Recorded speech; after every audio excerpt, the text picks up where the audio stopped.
Continuing from before, while the two were discussing serious matters, a strange noise interrupted them. Isis quickly detected it and stealthily sought out the source. To his shock and sorrow, she discovered that it was none other than her younger sister, who was standing frozen and bewildered on the ground. Looking at the map, Isis realized that an entire duchy had traded a diamond island to establish a peace agreement, a sign that their country was under threat. Yet earlier, Aisha hadn't noticed this, and now her mind was spinning, especially with the thought that Marianne would surely be present at this battle. If Marianne used dark magic during the fight, there wouldn't have been any survivors. Therefore, they needed to stop Isis. Just as Isis was overwhelmed with worry, still watching Aisha's reaction and about to speak, he was suddenly cut off by Aisha's refusal. This would surely lead to death because Isis was the only prince of Elmer. If something happened to him, the future of their country would crumble. Aisha's expression turned pained, her eyes welling up, as Isis was the only brother she had left. Seeing her despair, he quickly pulled his younger sister into his arms to comfort her. She repeatedly questioned him, wondering what the future would hold if she hadn't overheard their conversation today. She even brought up the promise her brother had made to protect her. It was clear now that she understood everything, her hands tightening into fists. She had meant to talk to Isis, but not like this. Aisha then spoke about how the origin of the holy artifact had been confirmed to be from Hindenburg. They had discovered that the princess of this nation was a spirit priestess, using that knowledge to create chaos in the battle. From now on, however, Isis would no longer be the only one protecting this country. Aisha had the strength to stand with him. She firmly grasped her brother's reliable hands, promising they would work together, with her always supporting him from behind. Isis had always wanted to protect his little sister's dreams, wanting her to always be happy and smiling. But now, Isis had a new perspective. He should help her fulfill her wishes instead. Together, they would find the best way forward. As Isis proudly declared he would always be trustworthy and never lie, Aisha caught him, pointing out that he had just done so earlier. But once again, he was able to see the bright and happy smile of his sister. Vian took Aisha back so that Isis could have time to calm down and reflect on his emotions. Aisha wanted to learn more about magic and wondered whether a magical swordsman would be knowledgeable in dark magic, but it seemed like a secret, almost like the presence of spirits. After all, it didn't make sense for a swordsman to know about ancient magical powers. Aisha was left puzzled, unsure how to deal with Marianne in the coming days. Noticing Aisha's worried expression, Vian tried to cheer her up by mentioning the upcoming Lantern Festival. All she had to do was write her wish on a lantern and let it go, and her wish would come true. It was also a chance to reflect on her true desires. When Vian asked if she had any wishes, Aisha fell silent. Just as Vian had said earlier, it was hard for her to determine her true goal. Seeing her hesitation, Vian immediately reassured her that whether she let the lantern go or not, everything she didn't want would come to pass, for the gods of light were always there to help Aisha. Those words reassured her, knowing that now and in the future, she was being protected. With that, she managed to regain her composure. Just as Vian was about to leave, she called out to him, asking about his wish. Suddenly, Vian's face lit up with happiness as he had already decided on his desire. After completing his task, Vian returned to chat with his old friend. His expression was now filled with worry about the holy artifact, and given the current state of Rio 10, they couldn't afford to let their guard down. Vian, however, teased him mercilessly, reminding him that although it's important to care for the country, offering oneself up to the enemy was foolish. He even joked about how the princess had nagged like a young mother earlier, unable to hide the smile on his face. This caused Isis to pause, furious that his best friend would dare entertain the thought of taking the precious gem he cherished so much. Although Isis couldn't quite understand what his friend was up to, Vian confidently volunteered to join the battle, as he was a capable fighter. Meanwhile, Aisha, sitting alone in her melancholy, suddenly sensed someone with a habit of lurking nearby. He claimed he came because the party was too noisy, but in reality, he was worried about her, sensing that her mind was in turmoil. Startled, Aisha realized she could no longer hide her emotions and began to confess how she had always been trapped by an insignificant issue from the past. If the thorn in her heart remained, it would continue to prick and fester. To protect her family, Aisha knew she had to push herself to become stronger. Taking a deep breath, she clenched her fists, determination flashing in her eyes as she resolved to summon Luminous to become her spirit. Her companion was utterly shocked, eyes wide in disbelief, as it had been ages since anyone had managed to summon the King of Spirits. Aisha knew it was almost impossible, but she believed in setting challenges for herself to grow. She wanted to prove her determination by learning even more, which made her companion furrow his brows, unsure why Aisha was pushing herself so hard. After all, she already had everything, not only strength but also a peaceful life. It echoed what Isis had once told her, just live a carefree life. But as much as she wanted peace, fate had other plans. Inderberg continued to target her country, and Aisha was determined to break all ties with those vile enemies. If destiny couldn't put an end to it, she would use her own hands to protect her family. Seeing Aisha's unwavering resolve, her companion was left speechless. Suddenly, the lights went out, and in the distance, lanterns were released, illuminating the sky. It was like a reflection of Aisha's hopes. No matter what kind of monster or which that demon might be, Aisha was determined to defeat her. Her confidence and resolve made her even more captivating, causing Luminous to waver in his decision. Having a master like her might not be so bad after all. The children gathered, excitedly discussing the Lantern Festival. Rose and her friends chattered away about their wishes, and as the other two tried to keep their desire secret out of shyness, Rose caught them, insisting there were no secrets. The three immediately turned to look at Aisha. However, Aisha wasn't about to reveal her wish so easily. She pretended not to hear them, quickly downing the glass of water in front of her. Suddenly, she stopped, sensing something was off. She dropped the glass, which shattered with a loud crash. Aisha collapsed to the ground, and panic ensued. Isis, hearing the commotion, rushed in, only to freeze at the sight before him, terrified that she had been poisoned again. He quickly checked on her and ordered a priest immediately, but then stood dumbfounded when he saw Aisha was perfectly fine, grinning from ear to ear. She grabbed Isis's face and began to playfully pinch his cheeks, leaving him blushing in confusion. After Vian examined her, they realized she had been drinking, and not just any drink, but something with a very high alcohol content. This was the scene of a minor who wasn't even 18, drunk from just one drink. Looking at his mischievous little sister, Isis's face turned pale with worry. He feared that Aisha, in her drunken state, would ruin her image as a princess. And, just as if his worst fears were coming true, Aisha immediately pointed at him and began to hurl insults like a wild wolf. Seeing the scene unfold, Vian could only hope that Luminous had a spell to erase the memories of everyone present to prevent rumors from spreading. The Emperor and Empress arrived quickly after hearing that their daughter had fainted. But suddenly, Aisha threw herself into their arms, pouring out her emotions before falling sound asleep. Everyone could only gaze at her lovingly, though the next day they didn't forget to tease her about what had happened, leaving Aisha embarrassed beyond words. Early in the morning, Aisha summoned her two beloved companions to prepare for training. As soon as Remir channeled power into Aisha, her entire body began to glow with a golden aura, even changing the color of her irises. Next, Ru transformed into a bow. Aisha swiftly drew an arrow of light, aimed straight ahead, and released it. She anxiously watched as the light gradually faded, revealing a hole in the tree trunk, though the tree remained intact. The three of them high-fived joyfully, celebrating their progress. From that day on, Aisha dedicated every morning to training with her light powers, striving to grow strong enough to summon Luminous. However, before that, she needed to become stronger herself, as light magic was meant for healing, not attacking. This rigorous training made her body feel lighter. Even when she was so exhausted that she collapsed on the grass, Aisha was strict with herself, refusing to give up. While taking a break, she wondered how Luminous was doing, since it had been a long time since they last met. And just as she thought of him, he appeared, causing Aisha to jump in shock and scream out loud. Seeing the scars all over the tree trunks, Luminous realized that Aisha had been working tirelessly, neglecting even her meals. But now, there was no time for delays, so she awkwardly tried to brush off her exhaustion. Luminous couldn't help but smile, and he gently placed a light on her forehead, soothing her fatigue. Her two spirit companions, overjoyed at this rare occurrence, celebrated wildly. It was rarer than seeing a miracle. Luminous reminded her that humans needed to balance work and rest, then suggested they go out and have some fun. And so, the two of them disguised themselves and headed into the capital. Aisha recalled how she had barely managed to stop him from taking a flying ride, claiming they didn't want to attract attention. But now, both of them were drawing stares from everyone on the street. They stood out too much, so Aisha got an idea when she spotted a clothing store. She quickly changed into the simplest outfit possible to blend in as an ordinary person, then turned around to check on Luminous.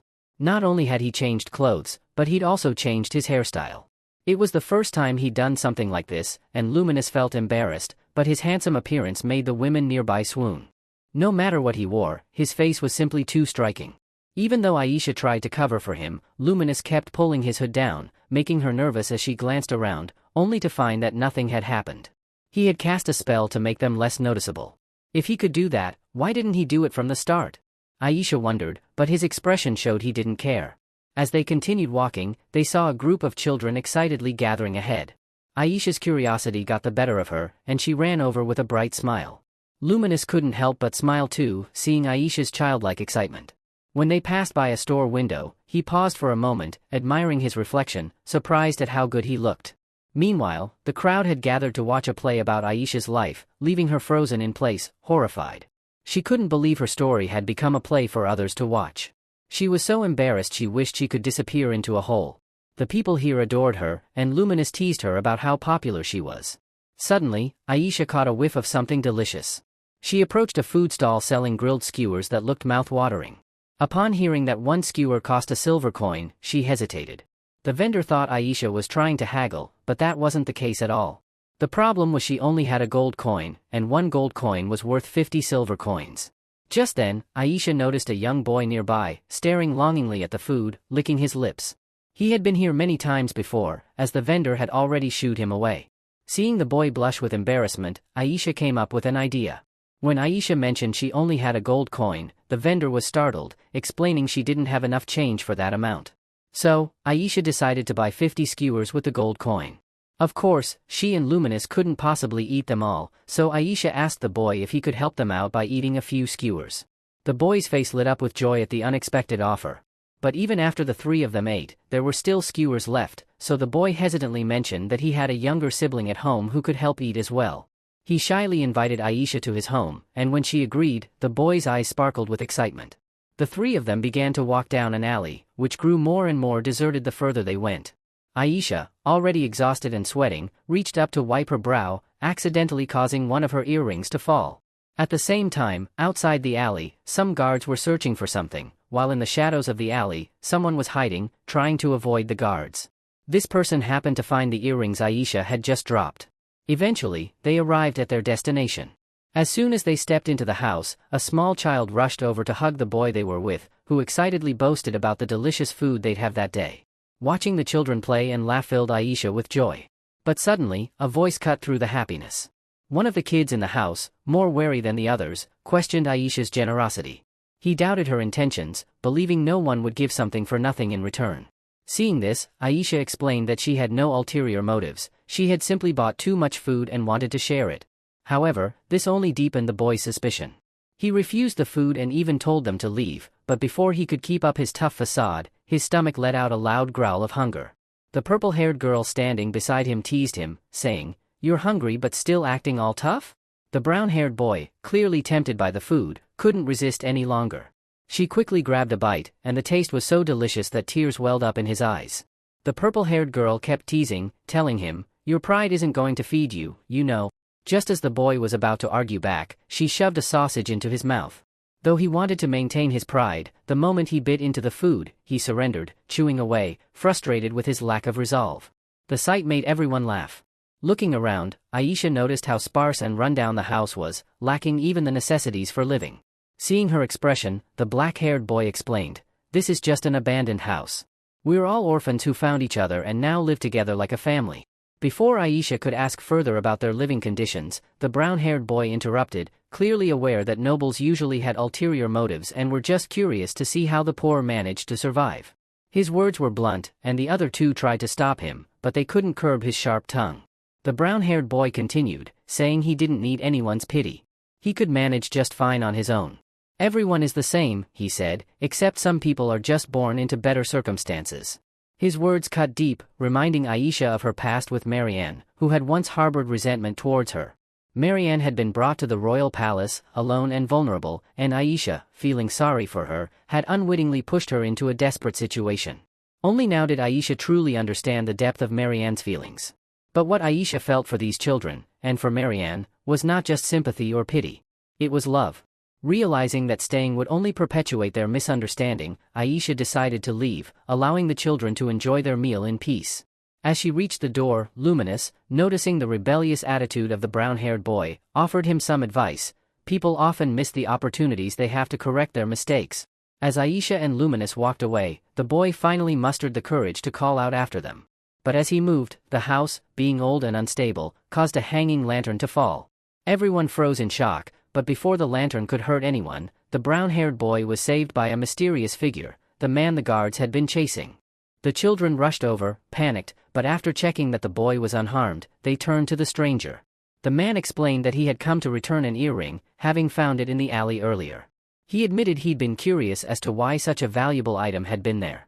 As he approached Aisha to return the earring, he complimented her, saying he was lucky to meet such a beautiful and kind woman. Just then, Luminous stepped in, placing his hand between them. "You should keep your distance," he warned. The man, realizing his mistake, quickly apologized. The brown-haired boy, feeling ashamed, hesitated before finally expressing his gratitude for being saved. The green-haired man teased him, saying it was surprising to hear such words from someone who had been so harsh to Aisha earlier. It turned out the man had been eavesdropping for a while but had chosen not to intervene because the situation seemed tense. When asked why the boy had run after them, the boy immediately denied it and tried to leave. But Aisha, noticing something, grabbed his pants leg and lifted it, revealing a scrape on his knee. It was from when they had both fallen earlier. Though the house had some herbal medicine, it would take days for the wound to heal on its own. Using her light magic, Aisha decided to treat his wound. To avoid making the other children suspicious, she sent 2 of them off to fetch some water. The other person was the odd stranger who had suddenly appeared. Judging by his attire, he had a special background, and Aisha knew they needed to be cautious around him. She used her willpower to silently communicate with Luminous, asking him to keep an eye on the man. Luminous nodded in understanding. Thankfully, as spirits, the 2 of them could communicate without anyone else overhearing. Aisha thought Luminous would cast a serious spell, but instead, he pointed at the ceiling and said, "Look, there's a sausage up there." Surprisingly, the stranger fell for it and glanced up, looking around. With no one paying attention, Aisha quickly bandaged the child's knee, discreetly using her finger to apply some healing light magic. She made sure to reduce its effectiveness so it wouldn't be too obvious, allowing the wound to heal fully by the next day instead of immediately. The boy, humbled, softly apologized for his earlier behavior. Growing up in a place like this, he had never believed anyone could be kind to him without expecting something in return. The boy was just an abandoned child, cast aside by his parents, which made trusting others difficult, as he feared being hurt again. Aisha understood these feelings all too well, for she had once been the same. After being reincarnated, she had chosen to shut herself off from the world. But in the end, her dark path was brightened by Isis, and Aisha decided to trust again. When asked why the brown-haired boy had taken in the 2 younger children, Aisha wondered if it was out of pity. This made him recall the time he found the siblings shivering in the cold, bringing them into this house to live and eat together as a family. The memory brought tears to his eyes.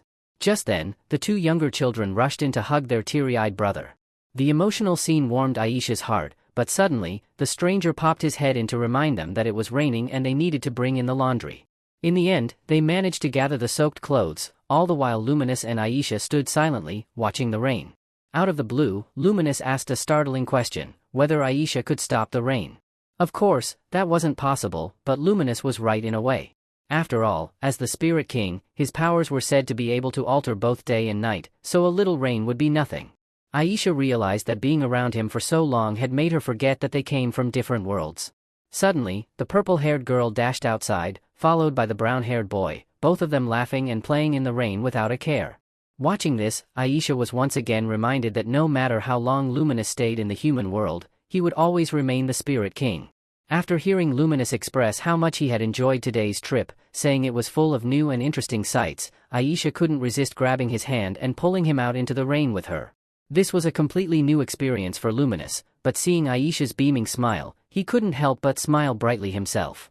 Their happiness was so infectious that the green-haired man inside, despite hating getting wet, joined them, dragging the black-haired boy out with him. After their playful moment in the rain, everyone was soaked to the bone. As they said goodbye to the brown-haired boy, he once again thanked them and offered a sincere apology, which made Aisha smile as she patted his head. After leaving the children's house, the 3 of them parted ways. When asked for her name, Aisha quickly made up the name Ron. The stranger, after thinking for a while, introduced himself as Aldi. He explained that he had come to return her earring. Yet now, the man seemed reluctant to part with it, captivated by its sparkle and energy. Aisha could only sigh, realizing that Aldi had figured out she possessed special powers but was pretending not to notice. His playful expression showed that he found her fascinating. As Aldi's thoughts wandered, they were suddenly interrupted by a loud scolding. A girl in fine clothing snapped him back to reality. It was his sister. She repeatedly reminded him of the real reason they had come to this country, something of great importance. After a sharp reprimand, she grabbed a cloak embroidered with the Rio 10 crest, which their servants had prepared, and wrapped it around him. Together, they set off toward the Elmer Royal Palace. Aisha was thoroughly enjoying her life after diligently training when out of nowhere, she received a shocking message, a marriage proposal. Not just one, but both she and her brother were being proposed to at the same time. The proposal came from none other than the prince and princess of the country allied with the Ryo-10 family. The emperor, however, remained calmly sipping tea upon hearing that his precious daughter was being sought after. Without hesitation, he firmly rejected the proposal, leaving both siblings stunned. Since the two nations had recently grown closer, the proposal was sent merely as a formality. But had anyone seriously entertained the idea of marrying his children, the emperor would have ensured that the country found no peace. Just the simple gesture of setting down his teacup sent chills down the siblings' spines. Isis breathed a sigh of relief upon hearing the rejection, frustrated that no one had told him sooner, making his earlier protest seem unnecessary. Yet, now that he had reached adulthood, the queen began paying close attention to his marriage prospects. She warned him that more proposals were likely to come and that he should start getting used to the idea. The Ryo-10 family would arrive in a week, staying for 4 days, and during that time, it was the siblings' responsibility to host them. Isis would be in charge of the princess, while Aisha was tasked with guiding the prince. The emperor's original plan wasn't quite like this, but for the sake of fostering a good relationship between the two nations, he had to get his children involved. When Aisha learned that improving diplomatic relations might provoke jealousy from Inderberg, she readily agreed to play her part. She started gathering information about the prince, Aldif, the only prince of Ryo-10, known for his green hair and violet eyes. The name seemed familiar, and when she thought about the green hair and violet eyes, she recalled the odd man she'd encountered before but dismissed the thought. After all, the prince of a great nation couldn't possibly be that bizarre guy. A servant informed Aisha that it was time to make her social rounds. Ever since her debut ceremony, she had taken on some royal duties, visiting nobles from time to time. But something felt off at the party she attended that day. The hosts were nervous, and their words were disjointed, leaving Aisha confused. Just when she was wondering what was going on, a brave girl spoke up, revealing that everyone had been mesmerized by Luminous' appearance when he performed the blessing ceremony earlier. This revelation left Aisha utterly stunned. She blamed Luminous for being too handsome, driving these people to madness and delusions, with some of them even acting like they were the heroines of their own stories. Then, out of nowhere, the group's attention turned to Aisha, envious that she was surrounded by such extraordinary men, the very people they all dreamt of being close to. Some were infatuated with Isis, others with the breathtaking Luminous, and a few even considered Vian their first love. Aisha found herself awkwardly laughing along, but their gazes soon focused on her as they asked which of the three was her ideal type. With all eyes on her, Aisha forced a smile, thinking to herself that none of them were her type. But the green-haired girl standing beside her pressed on, determined to know more about Aisha's preferences. The crowd became increasingly eager to know about the three men's preferences, bombarding Aisha with endless questions. To escape, Aisha promised she would ask them, finally getting the crowd to back off. Thanks to them, the party wasn't as lonely as she feared, and she even managed to have some fun.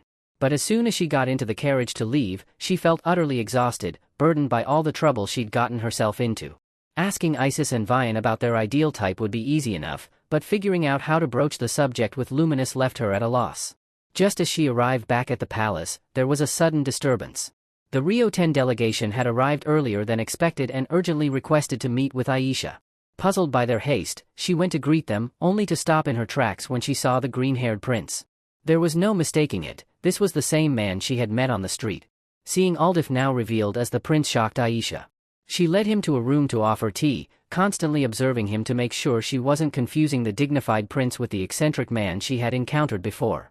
But after a few sarcastic remarks from Aldif, Aisha was certain it was the same person. While tidying up, Aisha noticed some documents related to a project she had recently discussed with her mother, the creation of a welfare institution for children.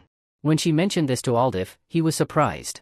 She explained that meeting those children on her recent journey had inspired her to create a place where the country's youth could find shelter and warmth.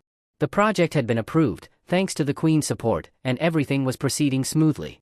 Upon hearing this, Aldif applauded her efforts, marveling at how the royal family truly cared for its people, just as the rumors had said. That guy himself also thought that the plan was great and hoped to create a similar institution to support children, just as she was doing. After a long conversation, a servant came inside to inform them that Isis was inviting her to the greenhouse. It turned out that Aldif had been having tea with the two of them in the greenhouse, but in his haste to meet Aisha, he had left early. As the two walked together, Aldif kept glancing at her, as if trying to confirm something. The moment they stepped inside, Aisha was so shocked that she forgot she was a princess. The sight before her made her question reality. Isis, usually so composed, was sitting with a young lady, looking utterly worn out and miserable. No sooner had Aisha arrived than the young lady immediately stood up and introduced herself as the Princess of Rio 10.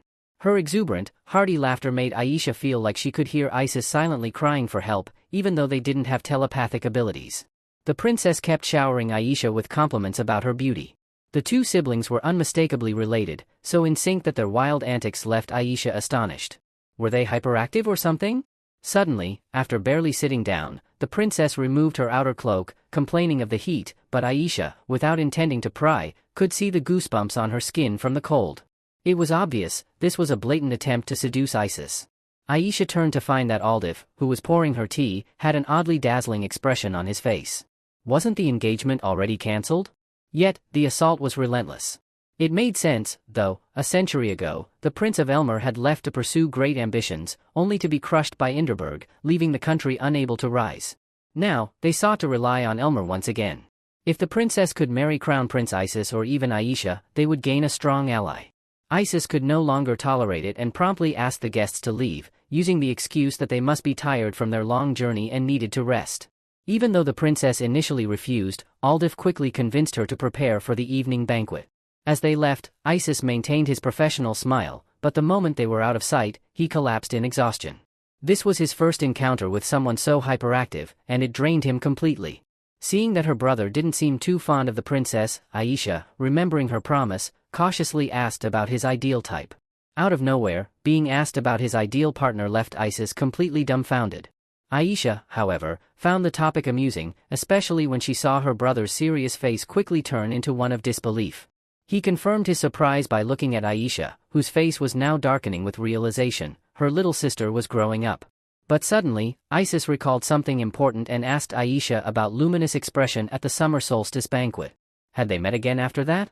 Aisha fought an internal battle before finally deciding to conceal the fact that she had gone out with him. Seeing Isis deep in thought, he asked Aisha one more question. What was Luminous' ideal type? This left her speechless, and as she pieced things together, it became clear.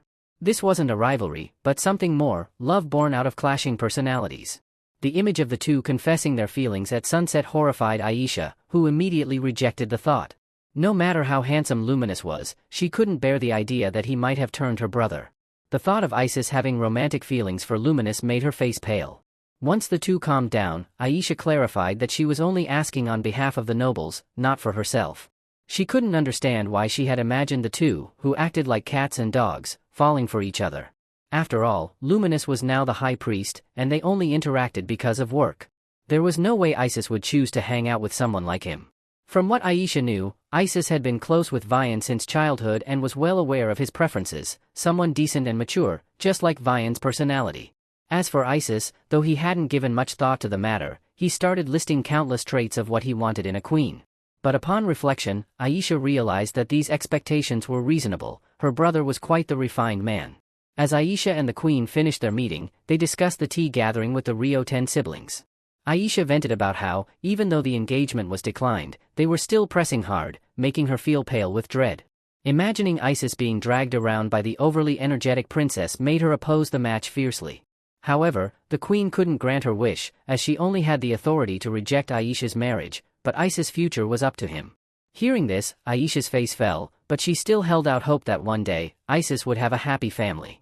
The queen noticed Aisha's sadness and found it endearing that her daughter was worried that once Isis married and had children, they wouldn't be able to spend time together anymore. The queen took her hand and assured her that family love is unbreakable. Even if Isis married, Aisha would always be his cherished little sister and wouldn't be left out in the cold. Despite having their own families, nothing could change the fact that they were siblings. Seeing her mother patiently explain everything, Aisha realized that Isis' description of his ideal partner was none other than their mother, a perfect queen. This made her laugh, as she couldn't agree more. Their mother truly was the ideal. As she prepared for the evening banquet, Aisha was determined to assess the princess and see if she was truly worthy of Isis. With a look of resolve on her face, the maids were left puzzled by her intense focus. As his sister, Aisha felt it was her duty to personally evaluate the situation. And that's where we'll end for now. Stay tuned for the next chapter. Peace.